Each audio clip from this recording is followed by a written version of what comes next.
Well, speaking of something totally new, we have a new car locked in for us to take a look at. It's from Andrew Whitman, a 1953 Plymouth Cranbrook. Bob, take a look at this.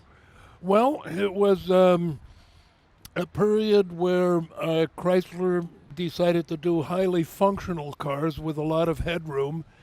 It's an interesting car. This series, frankly, didn't sell all that well because compared to the competition, Ford and Chevrolet at that time, it wasn't dramatic enough in styling, but they were excellent, very reliable cars, and this is a superbly preserved example that looks original in every way.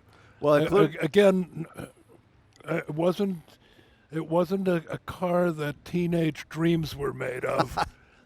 Solid, reliable family transportation. Well, I think that's maybe borne out in the license plate. I like Ike in the period costume, loving it. Let's send it over to Eric Gorgeous to meet the owners of the '53 Plymouth Cranbrook. Eric, to you. A Plymouth Cranbrook. Now, I haven't heard of many of these. Very few people have, and you're not going to see another one. No? Do you know how many were made? Well, they were very popular, actually, and they actually, for 53, they made 40,000 more of these than they did for 52.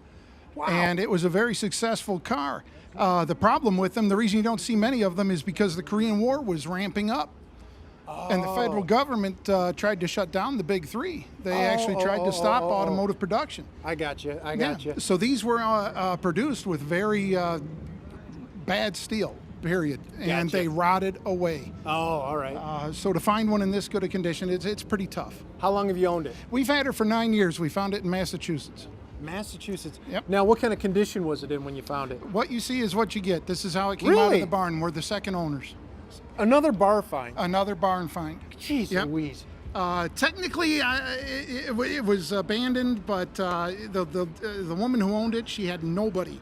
And they probated her estate, and no one took the car.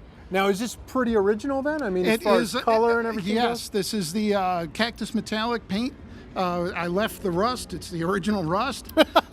It's got the Flathead 6, that indestructible cast iron beast that they kept making up into the 80s for high-lows and welding machines. It's 90 horsepower, and in the brochure, they actually brag that this was 2 seconds faster than the 52 models at 0 to 60. It'll do it in 21 seconds. A responsive 21 seconds. Responsive 21 Yes, sir. seconds That's what the with a brochure says. 9.0 horsepower. Yep, 217 cubic inch, 3 on the tree. The engine compartment is beautiful. The only thing we're missing is the ductwork because it crumbled away. It was actually made of cardboard. Oh my gosh, yeah. It was made of cardboard because of the war effort Oh, to reduce geez. steel use. Well, hey man, this is a great car. I love you. it, and I haven't seen one, so thank you so much for You're bringing it very out. welcome. Great meeting you, Her buddy. name's Maud. All right, buddy. Take care. Okay, Fred. All right, Eric, thank you.